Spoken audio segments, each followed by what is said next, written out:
안녕하세요. 열상남, 열왕기상을 읽어주는 남자. 자, 그렇지만 성경 읽기의 열기를 상승시켜주는 남자가 되고 싶습니다. 자, 이제 새로운 책으로 들어왔어요. 자, 열왕기상하, 영어로 하면 더 쉽죠. Kings, 왕들의 이야기죠. 자, 그런데 우리가 열왕기상을 좀 다루겠습니다. 자, 여러분, 12지파의 어떤 연합 공동체가 중앙 집권적인 왕권으로 넘어가는 그런 시기를 우리가 사무엘상에서 좀 보았습니다. 그래서 초대 왕이 누구였죠? 예, 사울, 그 다음에 다윗, 그리고 이제 세 번째 솔로몬 이후에 이 왕조가 구축되어서 아주 단단하게 구축되었죠. 사무엘하 7장에서 하나님께서 다윗의 왕조를 영원히 해주시겠다 그랬어요. 자, 이제 솔로몬 이후에 안타깝게도 분열 왕국으로 쪼개집니다. 자, 그래서 남과 북으로 나눠지게 되는데요. 그런 내용들을 담고 있는 것이 바로 열왕기상하입니다. 자, 열왕기상은 크게 세 파트로 나눠질 수 있습니다. 자, 1장부터 11장까지는 솔로몬의 통치, 그 다음에 12장부터 16장까지는 분열 왕국, 그 다음에 17장부터 22장까지는 엘리야와 아합. 그래서 이 엘리야와 엘리사라는 아주 걸출한 그 선지자가 활약하는 것이 바로 이 17장부터 열왕기하 13장까지 이어집니다.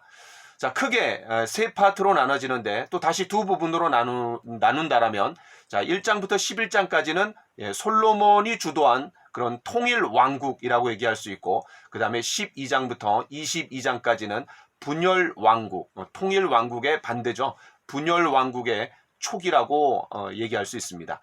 자, 그러면 우리가 열왕기상 1장부터 4장까지 읽어나가는 데 있어서 좀 리딩 포인트, 핵심 포인트가 뭐냐면, 여러분 1장에서는 그 다윗이 후계자로 낙점을 해야 되는데 그 과정에서 이제 나단과 밧세바가 압박을 가합니다. 자, 그래서 결국은 솔로몬이 다윗을 이어서 왕이 되는 거죠. 자, 그런 과정들을 우리가 눈여겨보면 좋을 것 같고요. 자, 그 다음에 2장에서는 그런 후계 작업이 아주 견고하게 진행되는 과정에서 불가피하게 4명이 숙청 작업이 이루어지죠. 아도니아, 그 다음에 아비아달, 그 다음에 요압, 시므이, 이 네 사람이 제거됩니다. 자, 3장에서는 바로 이 솔로몬이 하늘의 지혜를 받아서 통치를 잘 하게 되죠. 자, 거기에 이제 2명의 그런 창녀가 자기 아이라고 주장하는 그런 사건들도 이제 여기 나와 있는데, 모성애냐 아니면 질투심이냐, 결국은 솔로몬의 지혜를 통해 갖고 질투심이 아니라 모성애가 승리하는 것을 우리가 좀 볼 수 있습니다. 마지막 이제 4장에서는 그런 솔로몬 제국의 부귀 영화를 우리가 보게 되죠. 그래서 창세기 15장에서 그런 하나님께서 아브라함과 맺었던 언약이 어떻게 성취되는가, 또 창세기 12장에 큰 나라를 이루어주겠다라고 한 하나님의 언약이 어떻게 이루어지는가, 그런 내용들을 중심으로 보시면 흥미가 있을 것 같습니다. 자, 첫 시간이기 때문에 개관과 함께 1장부터 4장까지를 좀 다루도록 하겠습니다. 자, 여러분, 이 열왕기 상에는 크게 우리가 주목해야 되는 부분들이 몇 군데가 있어요. 첫 번째는 그 열왕기 상에서 하나님께서 아브라함에게 주셨던 그런 언약이 성취되어 가는 과정들을 잘 보여주고 있습니다. 두 번째는 솔로몬의 가장 큰 어떤 업적이라고, 대업이라고 할 수 있죠. 바로 성전 건축이죠. 그것이 6장, 7장, 8장에 나옵니다. 자, 그 다음에 12장에 보면 너무나 안타깝게도 북쪽 이스라엘과 남쪽 유다로 분열 왕국이 되죠. 자, 그런 과정들 12장에서 좀 우리가 유념해서 살펴볼 필요가 있고, 그 여로보암이 단과 베델에 결국은 이제 성전을 임의로 세우게 되는데, 그때 거기에다가 뭐를 만들어놔요? 바로 출애굽했을 때 그 금송아지를 거기다 갖다 놓는 거죠. 자, 그래서 출애굽기 32장과 연관선상에 있다라는 걸 여러분 좀 보시면 좋을 것 같고요. 마지막에는 이제 열왕기상 18장에 아합과 또 엘리야가 나오는데, 특별히 엘리야가 850대 1의 어떤 갈멜산 전투, 그렇죠? 바알신과 아스타롯을 섬기는 그런 신들과 이제 대전투가 일어난 내용들이 아주 하이라이트인 것 같습니다. 자, 그러면 본격적으로 1장부터 좀 들어가 보도록 하겠습니다. 자, 여러분 이제 1장에 보면은 후계자로서, 다윗의 후계자로서 이 솔로몬이 왕으로 등극하게 됩니다. 이제 1절부터 4절에 보면은 안타깝게도 이 노쇠한 다윗을 위해서 신하들이 젊고 아리따운 처녀 아비삭을 선택해서 이제 시중을 들게 하죠. 자, 그런데 이 아비삭이라는 거는 2장에서 아도니아와 연관되니까 여러분 좀 주목해서 한번 보세요. 자, 그 다음에 이제 5절부터 10절에 보면은 네 번째 아들인 아도니아가 스스로 자신을 높여갖고 왕이 되고자 합니다. 그래서 이제 몇 가지 조치를 하죠. 세 가지 조치를 하는 것을 여러분 좀 유념해서 보시고요. 그런데 그때 그런 자축연을 벌이면서 선지자 나단, 시위대장 분하야, 요 분하야는 그 사무엘하 23장에서 다윗의 용사들 중에 이 분하야가 나오는데, 특별히 2장에서 요압과 아도니아, 그 다음에 시므이를 제거할 때 바로 이 분하야가 중요한 역할을 합니다. 그 다음에 솔로몬을 청하지 않았어요. 그러니까 선지자 나단, 시위대장 분하야, 그 다음에 솔로몬을 청하지 않은 것이 이제 이게 화근이 됩니다. 자, 이렇게 이제 아도니아가 한창 자축연을 벌리고 있을 때 11절부터 31절에 보면은 이 솔로몬을 왕으로 세워야 된다라는 그런 나단이 그런 앞장을 서게 되죠. 그래서 처음에는 이제 밧세바를 좀 부추겨 갖고 다윗 왕 앞에 서게 하고, 그리고 할 말들을 이제 넣어줍니다. 자, 그래서 이제 밧세바와 나단이 협공해 갖고 좀 압박을 아주 세게 하죠. 그래서 결국 이제 성공을 하게 됩니다. 자, 그런데 그 처음에는 밧세바를 보내고 그 다음에는 그 선지자 나단이 거듭 간청하게 되는데, 그때 이제 그 과거에 맹세한 대로 솔로몬을 왕으로 세울 것을 이제 그 다윗이 이제 지시하게 되죠. 자, 그래서 그러면 다윗이 솔로몬에게 솔로몬을 왕으로 세우겠다라는 그런 맹세의 내용이 뭐냐? 자, 요거를 우리가 제가 이제 한번 좀 읽어드리려고요. 역대상 22장 8절부터 10절까지의 내용입니다. 한번 잘 들어보세요. 여호와의 말씀이 내게 임하여 이르시되 너는 피를 많이 흘렸고 크게 전쟁하였느니라. 내 이름을 위하여 성전을 건축하지 못하리라. 보라, 한 아들이 네게서 나리니 그는 온순한 사람이라. 내가 그를 주변 모든 대적에게서 평온을 얻게 하리라. 그의 이름을 솔로몬이라 하리니 이는 내가 그의 생전에 평안과 안일함을 이스라엘에게 줄 것임이니라. 그가 내 이름을 위하여 성전을 건축할지라. 그러니까 여기 내용에 담겨져 있는 그런 암시되어 있는 게 뭐냐면은, 그렇죠, 다윗 이후에 바로 솔로몬이 왕위를 이을 것이다 라는 것이 포함되어 있습니다. 자, 이 솔로몬의 이야기는 선지자 나단의 지지로 시작해서 또 선지자 아히야의 그런 정죄로 끝맺고 있다라는 거. 그러니까 1장에서는 나단, 그 다음에 11장에서는 아히야가 나온다라는 것을 여러분 염두에 두시면 또 흥미가 있습니다. 자, 이렇게 그 과거에 맹세한 것을 가지고 이제 솔로몬을 왕위를 세우게 되는 거죠. 등극시키는 거죠. 자, 그래서 32절부터 53절에 보면은 이 제사장 사독, 그 다음에 선지자 나단, 그 다음에 시위대장 분하야를 불러갖고 솔로몬을 왕으로 추대하도록 다윗이 이제 명령합니다. 자, 그래서 이제 왕위 즉위식이 이제 일어나는데, 여기 보면은 왕의 노새에 솔로몬을 태우고 기혼샘으로 가서 제사장과 선지자가 기름을 붓고 선지자 이제 왕으로 삼는 거죠. 자, 이때 이제 자축연 중이던 아도니아 그룹에 이 솔로몬 왕이 바로 즉위되었다라는 그런 소식이 전해지면서 이 아도니아가 굉장히 두려워하죠. 그래서 제단으로 가서 그 뿔을 잡습니다. 왜냐하면 이 거룩한 장소이기 때문에 성전의 그런 제단은 하나의 어떤 피난처라고, 함부로 들어올 수 없는 그런 피난처라고 여겼던 것 같아요. 나중에 이제 그 요압도 이렇게 성전에 뿔을 잡게 되죠. 자, 그래서 이제 죽이지 말아달라고 맹세를 요구하지만 솔로몬이 맹세는 하지 않습니다. 나중에 이제 처리가 되는 거죠. 자, 그 다음에 이제 2장으로 넘어가 보겠습니다. 자, 2장은 아까 말씀드렸던 것처럼 후계 작업이 견고하게 진행되는 과정에서 불가피하게 솔로몬의 왕권을 강화시키기 위해 4명이 숙청 작업의 대상이 됩니다. 그 4명이 누구예요? 아도니아, 그 다음에 아비아달, 그 다음에 요압과 시므입니다. 사실은 이 태종 이방원이 그런 자신의 어떤 피를 많이 묻혀갖고 아들 세종이 덕지를 잘 구현할 수 있도록 미리 자기가 다 작업을 해놓죠. 자, 그것과는 좀 다르게 그 다윗은 그런 살생부 명단을 줘갖고 솔로몬이 처리하도록 그렇게 이제 명령하는 내용이 나옵니다. 자, 1절부터 9절에 보면 다윗이 이제 유언하는 거죠. 얼마나 착잡했겠어요. 자, 성경에 보면 그렇게 마지막 말들을 하는 사람들이 나옵니다. 자, 창세기에서는 야곱, 그 다음에 모세가 신명기 마지막에서 또 얘기하고, 그 다음에 여호수아도 마지막에 너희가 오늘 섬길 자를 택하라. 나와 내 집은 여호와만 경외하고 섬기겠노라. 이렇게 이제 마지막 이제 마무리를 하죠. 자, 그래서 이 다윗이 이제 유언을 합니다. 그 유언의 내용이 뭐예요? 힘써 대장부가 되라. 이거는 약간 여호수아 1장의 분위기가 나죠. 하나님께서 여호수아에게 강하고 담대하라 이렇게 말씀하셨어요. 그 다음에 하나님의 율법을 따라 통치하라. 그렇죠. 신명기 17장에 의하면은 왕이 뭐 무소불위의 그런 권력을 휘두르는 것이 아니라 하나님 아래에 부왕으로서 그런 통치의 원리가 뭐냐면 율법을 가지고 늘 묵상하면서 그 율법대로 통치하는 거죠. 자, 그렇게 했을 때 결국 어떻게 돼요? 나라가 부강하게 되는 거죠. 자, 그리고 세 번째는 이제 사무엘하 7장을 언급하면서 하나님께서 우리에게 왕위를 영원토록 해주시겠다라고 말씀해 주셨다라고 확신을 다시 한번 심어주는 거죠. 그 다음에 이제 마지막 네 번째에서 그런 숙청 작업의 대상, 요압을 제거하고 그 다음에 시므이를 제거하라. 그러나 길르앗 바르실레의 아들들에게는 은혜를 베풀어라. 이런 내용이 있어요.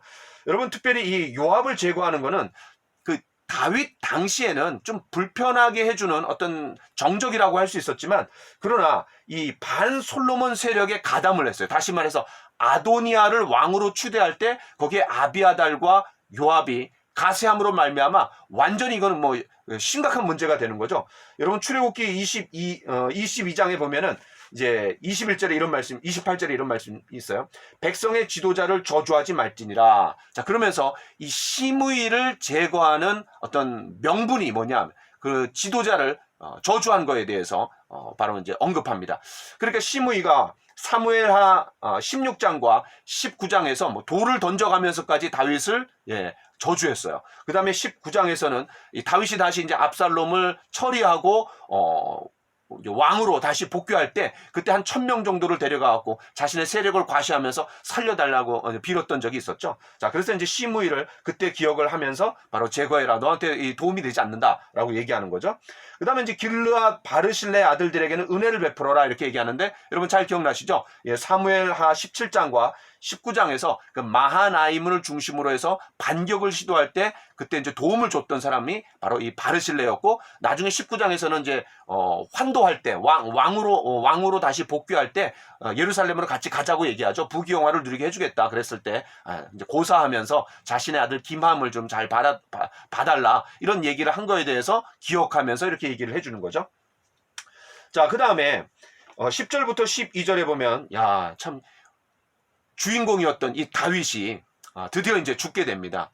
그래서 뭐 누구나 죽는 그런 죽음의 자리로 들어가는 그런 안타까운 장면을 우리가 좀 생각해 볼 수 있는데, 30세에 왕위에 올랐죠. 그래서 70살에 죽었으니까 40년 동안 통치를 했고, 특별히 7년 6개월 동안은 바로 헤브론에서 유다의 통치자였고, 그 다음에 나머지 33년은 예루살렘에서 통일 왕국을 다스리는 그런 왕이었습니다. 사무엘하 5장 4절에 보니까 30세에 왕이 올랐다. 그러니까 40년 동안 통치한 거예요. 자, 이 솔로몬이 다윗에 이어서 왕위에 앉으니까 그의 나라가 아주 심히 견고하니라 라고 성경은 또 이야기합니다. 자, 그 다음에 이제 13절부터 25절에 보니까 그 아도니아가 밧세바한테 찾아와 갖고 그 수넴 여인, 그러니까 그 신하들이 다윗의 몸을 따뜻하게 해주기 위해서 수넴 여자 아리따운 처녀 그 아비삭을 붙여줬잖아요. 바로 그 수넴 여자 아비삭을 달라고 요청하는 거죠. 이건 정말 사랑해갖고 아내로 삼겠다라는 것보다는 어떤 왕권에 대한 미련이 있는 거예요.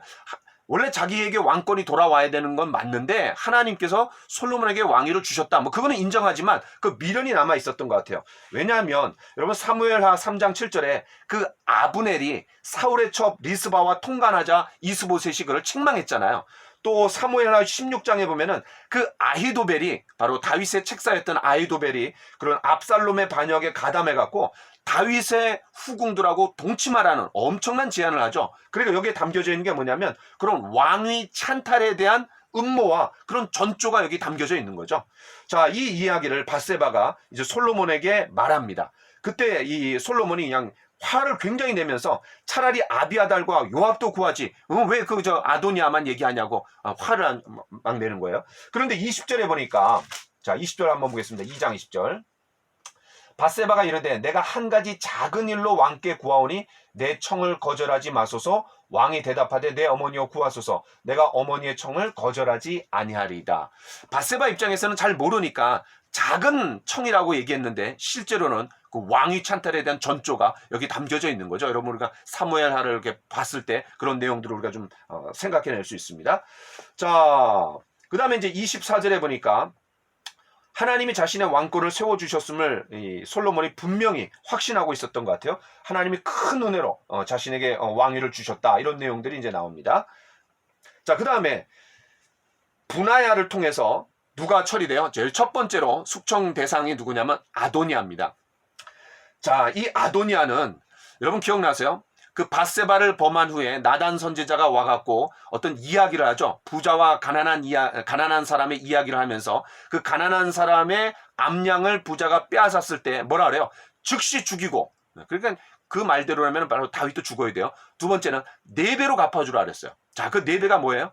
바로 다윗과 밧세바 사이의 아이, 두 번째는 암논, 그 다음에 압살롬, 그 다음에 이제 4번째가 이 아도니아, 4번째 아들입니다. 3번째 아들이 압살롬, 첫 번째 아들이 암논, 두 번째는 뭐 나오지 않으니까 일찍 죽었던 것 같아요. 그러니까 왕위 서열 계승자 1순위가 누구냐면은 아도니아였죠. 그런데 그 아도니아를 그런 이제 척결하는 겁니다.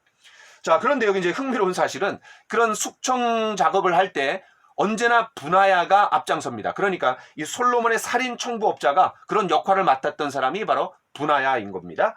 자, 그 다음에 이제 26절부터 35절에 보면은 그 제사장 아비아다를 파면하고 이제 추방하게 되는 거죠.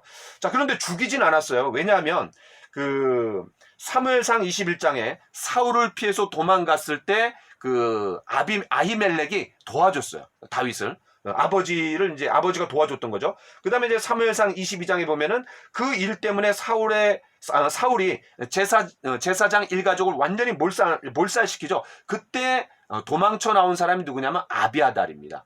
아히멜렉의 아들이었던 거죠.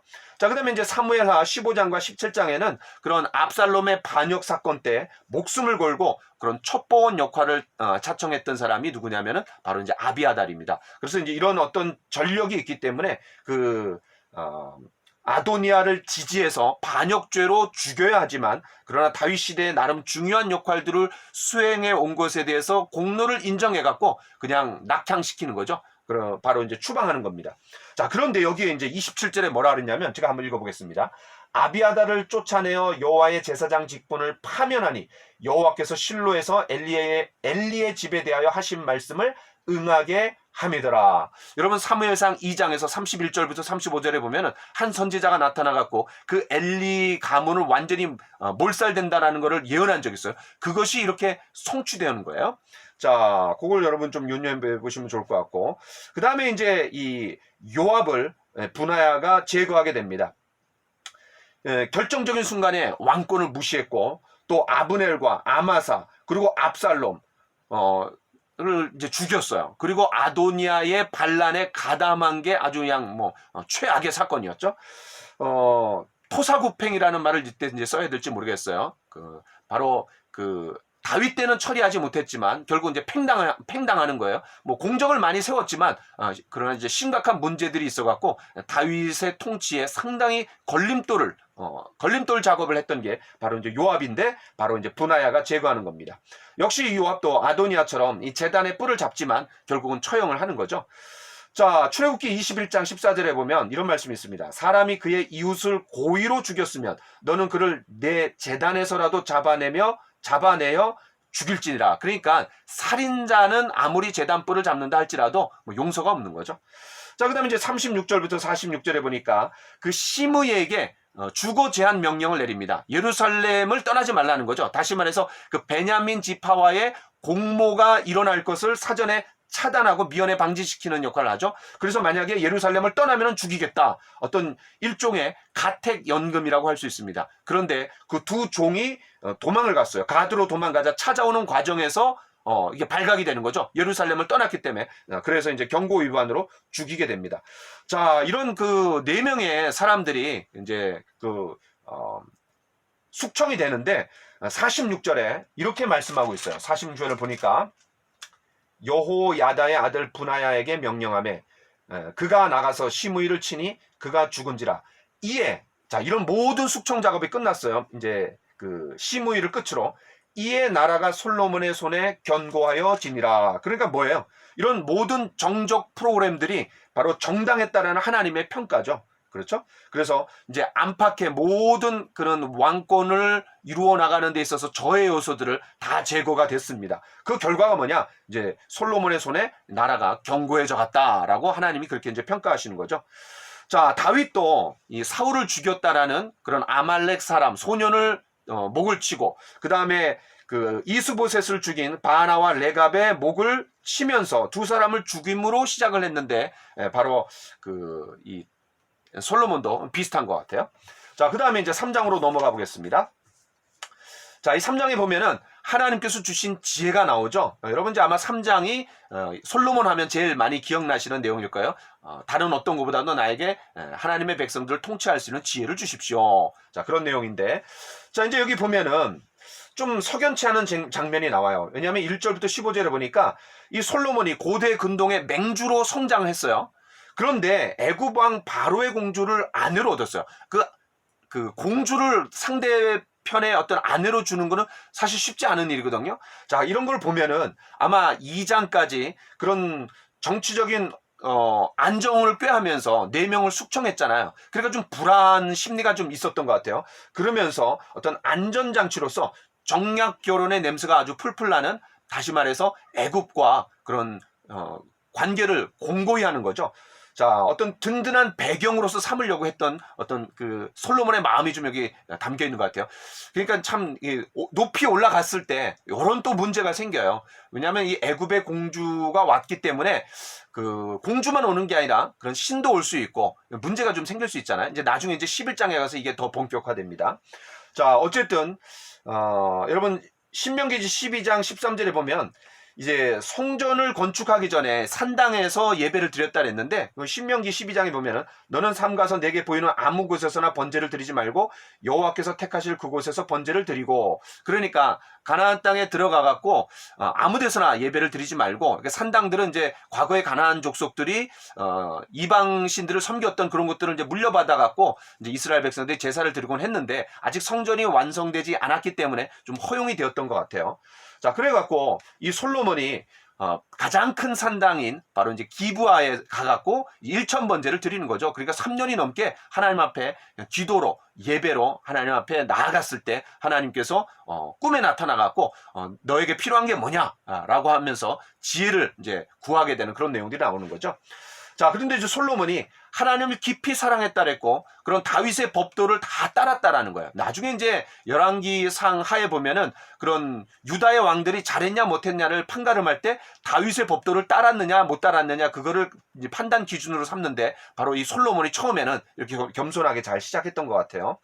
자, 이때 이제 1,000번제를 드리면서 하나님께서 이제 꿈에 나타나셨어요. 그리고 이제 백지수표를 위임하는 거죠. 네가 원하는 거 다 써라 이러는 거죠. 성경에서 이렇게 백지수표를 하나님께서 위임하신 경우는 솔로몬이 처음입니다. 자, 그런데 이제 아마 3년 동안 그런 1,000번제를 드리면서 하나님 굉장히 감동하셨던 것 같아요. 자, 그때 솔로몬이 하나님 앞에 이렇게 얘기하죠. 하나님의 은혜로 제가 왕이 되었습니다. 또 저는 작은 아이에 불과합니다. 겸손하게 이렇게 얘기하는 거죠. 그러니까 그렇게 겸손하게 얘기하면서 제가 재판할 때 잘 듣는 마음을 주시고 그 다음에 지혜롭게 판단할 수 있도록 하옵소서. 왜냐하면 하나님의 백성을 잘 통치하고 싶다라는 거죠. 그러니까 하나님께서 너무나 감동해갖고 솔로몬에게 뭐라 그래요? 구한 내용이 내 마음에 쏙 들었다. 응? 장수를 구하는 것도 아니고, 그러니까 오래 사는 것을 구하는 것도 아니고, 또 경제적인 부를 구한 것도 아니고, 또 원수를 제거해달라고 요청하는 것도 아니고, 왜냐하면 이런 장수와 부와 원수 제거는 일반적으로 고대 근동의 왕들이 그런 신들에게 요구하는 일반적인 그런 관례였어요. 자, 그런데 그런 것을 요구한 것이 아니라 백성들의 송사를 듣고 분별하는 지혜를 달라고 한 것에 하나님이 굉장히 감동하신 거죠. 그래서 지혜 플러스 알파 다 주겠다라는 거죠. 자, 그 다음에 이제 16절부터 28절에 보면은, 바로 그 하나님이 주신 지혜를 실제 상황 가운데 적용한 그런 사례가 나오는 거죠.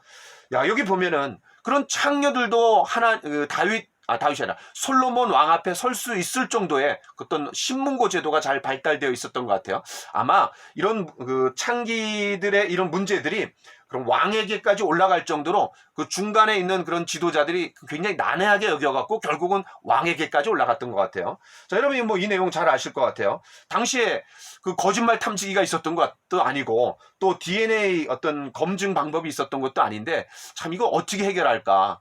바로 이제 솔로몬이 이렇게 얘기하죠. 칼을 가져와라. 그리고 반으로 잘라서 각각 주라. 이렇게 얘기하는 거죠. 야, 이 논리적인 증거보다도 어떤 심리전으로 끌고 가갖고 모성애가 이길 것이냐 아니면은 예, 질투심이 이길 것이냐. 결국은 모성애가 이기게 되는 거죠. 그래서 누가 아이를 소유하느냐 이거 갖고 옥신각신하게 되는데 나중에 이 솔로몬의 판단에 의해서 누가 머리를 보존할 것인가 뭐 이런 문제로 이제 전환이 되는 겁니다. 하여튼 굉장히 탁월한 지혜였던 것 같아요. 결국 이제 진짜 엄마가 뭐라 그래요? 그 아들을 위해서 마음이 불붙는 것 같아 갖고 내 주여 산 아이를 그에게 주시고 아무쪼록 죽이지 마옵소서. 아이를 포기하는 거죠. 그런 의사를 표현하는 거죠. 그러니까 자기가 위증죄로 낙인이 찍히고 그에 걸맞는 처벌도 감수하겠다라는 거죠. 자, 가짜 엄마는 뭐라 그래요? 내 것도 되게 말고 네 것도 되게 말게 나누게 하라 이렇게 얘기하는 거죠. 그냥 딱 걸리는 거예요. 자, 그래서 이제 솔로몬이 산 아이를 진짜 엄마에게 주도록 지시하게 되고 28절이 중요합니다. 뭐라 그래요? 온 이스라엘이 왕이 심리하여 판결함을 듣고 왕을 두려워하였으니 이는 하나님의 지혜가 그의 속에 있어 판결함을 봄이더라. 그러니까 그런 백성들이 그 다음부터 어떻게 지내겠어요? 그 왕을 두려워하면서 그런 모든 그런 송사 사건에서 일처리가 분명하게 했겠죠. 다른 사람은 잘 배려하면서 그렇죠. 자, 그다음에 이제 마지막 4장으로 넘어가 보겠습니다. 자, 이 4장에서는 그런 솔로몬이 어떻게 인재를 선택해 갖고 등용시키는지 결국 인사가 만사잖아요. 여러분 유비가 삼고초려해 갖고 제갈공명을 데려와 갖고 그런 위협을 그런 대업을 이루려고 했던 것을 우리가 생각해 볼 때 바로 인재를 선발하고 적재적소에 잘 배치했던 그런 솔로몬의 탁월한 행정을 또 이 4장에서 볼 수 있는 것 같습니다. 자, 1절부터 19절에 보면은 처음에 이제 7절까지는 고위 관리들이 나오죠.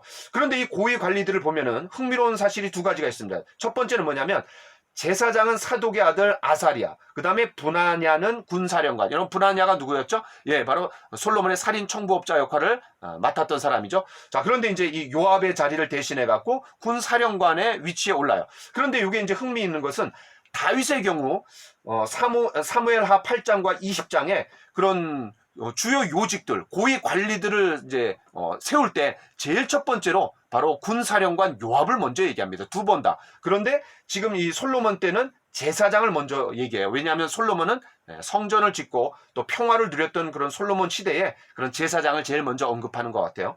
두 번째는 그 아버지 시대 때 어떤 역할을 잘 감당했던 그 아들이나 또 그 해당되는 사람들을 중용했어요. 그러니까 신구가 잘 조화롭게 조화를 이루고 있는 것을 우리가 좀 생각해 볼 수 있죠. 자, 그 다음에 온 이스라엘에 12지방으로 나눠갖고 관장을 뒀어요. 그러니까 지금으로 말하면 도지사 정도 되겠죠.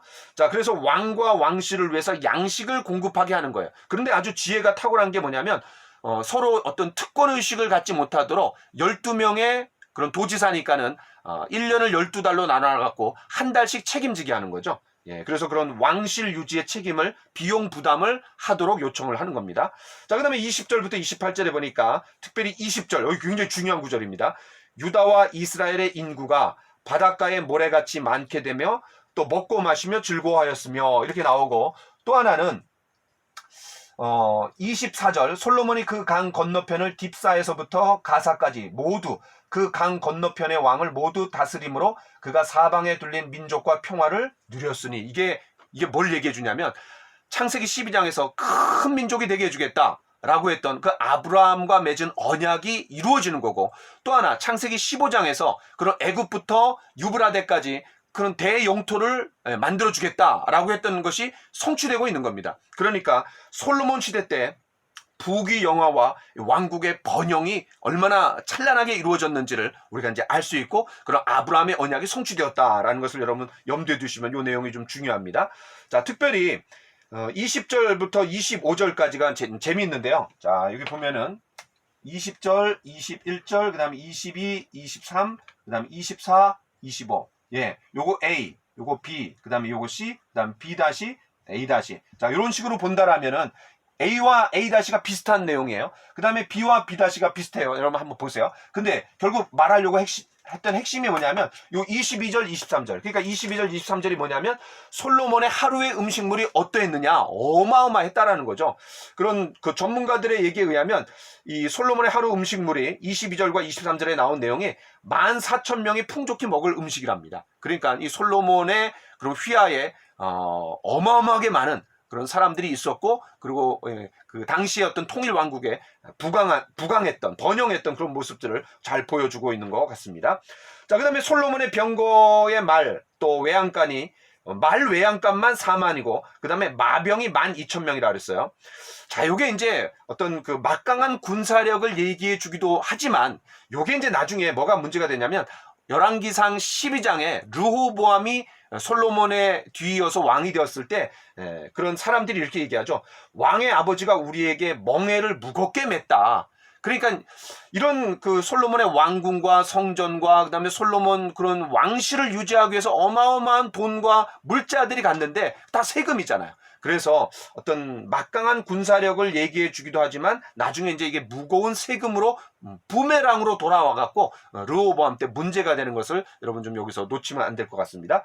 자, 29절부터 34절에 보니까 특별히 29절 이거 중요하죠.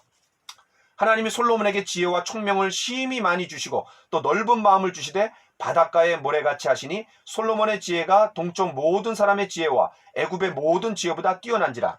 여러분 고대 근동에 이런 애굽은 학문의 메카였습니다. 왜냐하면 그 허벌판 사막의 피라미드 이건 좀 현대 과학 문명 기술도 그걸 해석해내지 못하고 있는 거잖아요. 그러니까 그 당시에 학문의 메카가 애굽이었는데 그 애굽보다도 더 뛰어났다라는 거예요. 굉장한 거죠. 또 하나는 32절에 그가 잠언 3,000가지를 말하였고 그의 노래는 1,005편이며 그가 또 초목에 대하여 말하되 레바논의 백향목으로부터 담에 나는 무술초까지 하고 또 짐승과 새와 기어다니는 것과 물고기에 대하여 말한지라. 어떤 솔로몬의 어떤 지식 경영, 지금은 지식 혁명의 시대잖아요. 그렇죠? 이 지식이 얼마나 중요합니까? 그 당시에 바로 이런 지식 경영을 이루어냈던 것을 우리가 좀 볼 수 있는 것 같아요. 자, 그 다음에 솔로몬의 지혜를 들으러 오는 사람들이 굉장히 많았대요. 아마 솔로몬의 그런 지혜의 소문을 듣고 천하 모든 왕들이 사람을 보냈던 거죠. 그러면서 선물도 가져오고 나중에는 이제 시바 왕도 오는 것을 우리가 좀 보게 됩니다. 자, 이제 새로운 책으로 들어갔는데 또 흥미가 있는 것 같아요. 여러분 솔로몬이 참으로 겸손하기 시작해요. 그러나 나중에 타락하게 됩니다. 특별히 11장에 보면은 여러 그런 정략 결혼을 통해 갖고 우상을 섬기게 되고 타락하게 돼요. 그래서 이제 솔로몬도 역시 별 수 없고 겸손하게 시작했지만 나중에 이제 타락하고, 그러나 또 반등이 있습니다. 그 반등이 뭐냐면 솔로몬이 좀 결국 구원받아요. 많은 사람들이 저한테 물어봐요. 솔로몬이 결국 구원받았습니까? 왜냐하면 11장에 그런 이방 여인들과 정략 결혼하면서 이방 신들을 섬기게 되는, 그리고 이제 아내를 많이 두죠. 그리고 또 군사력을 의지하고 이런 교만했던 그런 솔로몬을 염두에 두고 그런 질문을 하시는 것 같은데, 전도서나 잠언을 만든 그런 모습들을 보면은 이 솔로몬이 구원받았구나라는 것을 우리가 좀 생각해 볼 수 있습니다. 자, 이것으로 마치고 이제 5장부터 또 들어가도록 하겠습니다. 감사합니다.